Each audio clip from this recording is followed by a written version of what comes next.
Hi, I'm Deborah Dahab, and I'm here to talk about the three myths of cultural adjustment. Before I start, I'd like to say that I'm an intercultural psychologist and an expat and intercultural coach, meaning that my mission is to help you, expat, just like me, to make your cultural transition smooth and easy. Let's get to it.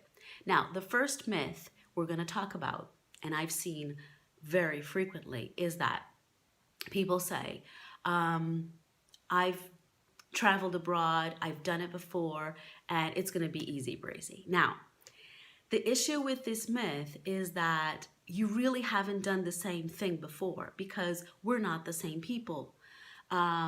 We move and we change. And even if we don't move, we get older. Most likely, your previous experiences abroad, you were in a different financial situation or in a different marital situation. Some people were married, some people were single. If you had kids, you might have had young kids, and now you have older kids, or you had older kids and now you have an empty nest. So it's really not the same.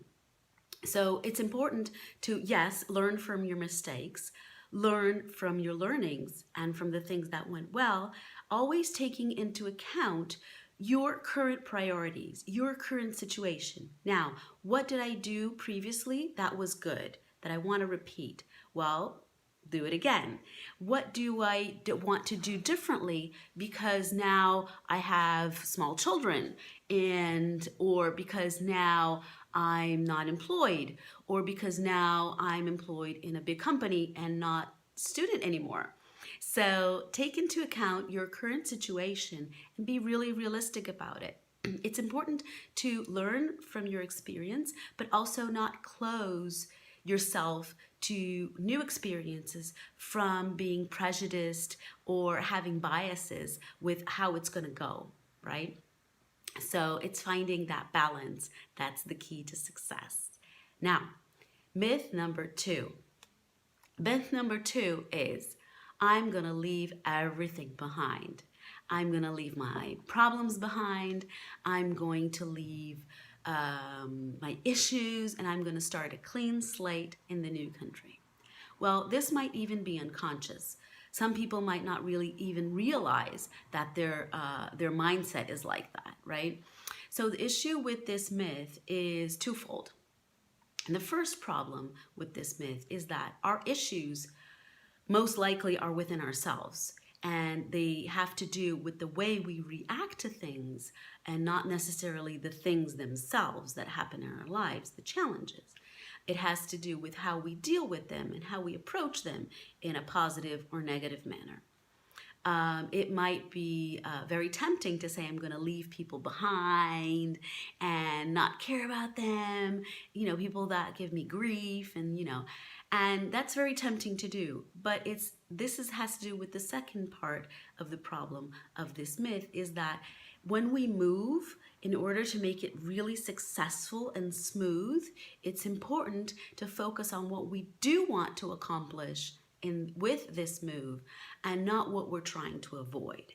Now, what we focus on is usually what happens in our life. So if I focus on, I don't want to have these problems, I don't want to live this life, well, most likely I'm bringing these things to my new reality.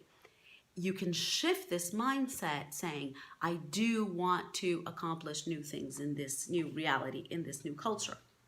A practical example of that is, for example, people who are fleeing cities with urban violence, for example. And I hear this a lot.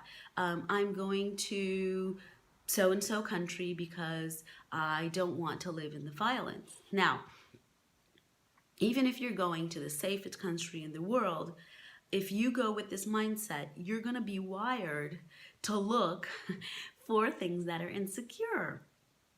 It's just, that's when we focus on something, that's what we find. And if you reframe it as in, I'm moving to XYZ country because I want to live a calmer, safer life, well, then most likely that's what you will find, a calmer and safer life. Makes sense?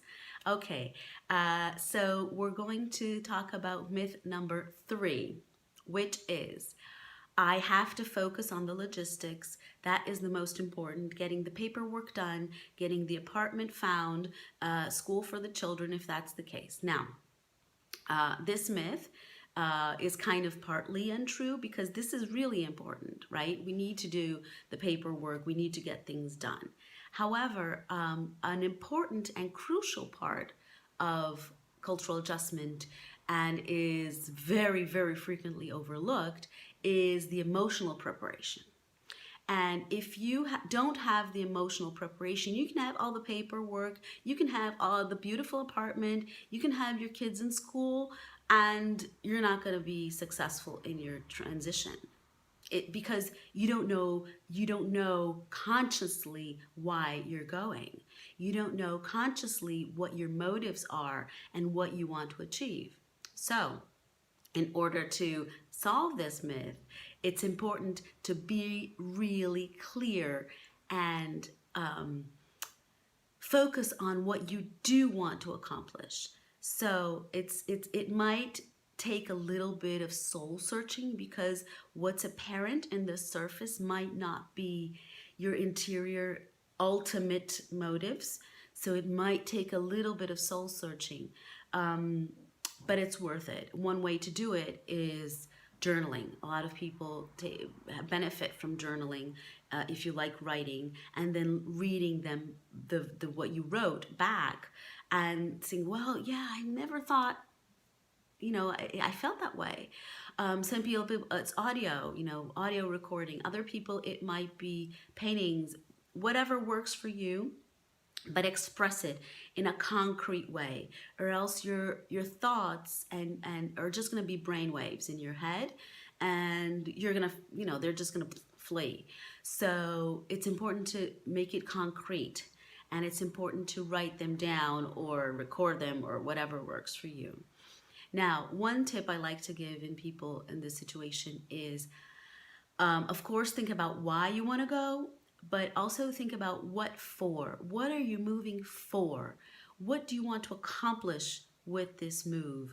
How is it going to benefit you in all of the areas of your life, financially, family-wise, health-wise, career-wise, relationship-wise, and any other area of your life you can think about? How is it going to benefit you? And what are you going to give up to make this move? And this is really important too, because we have to be conscious of what we're giving up so it doesn't bite us again when we least expect it, when we're feeling really low because we don't have any friends in the new country, right? So it's important to be really conscious of your gains and also what you're giving up. And if possible, for example, I'm giving up, being around friends, how am I going to rebuild that in the new culture?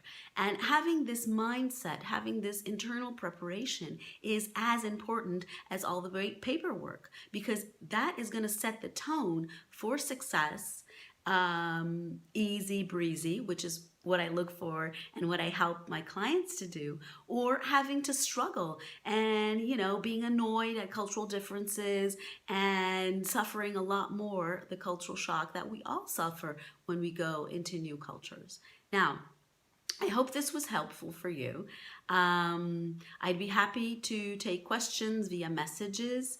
And I'd just like to say that I'm putting together a group coaching program that starts in February. It will be in Lisbon, and only 8 spots are available because I keep it really small.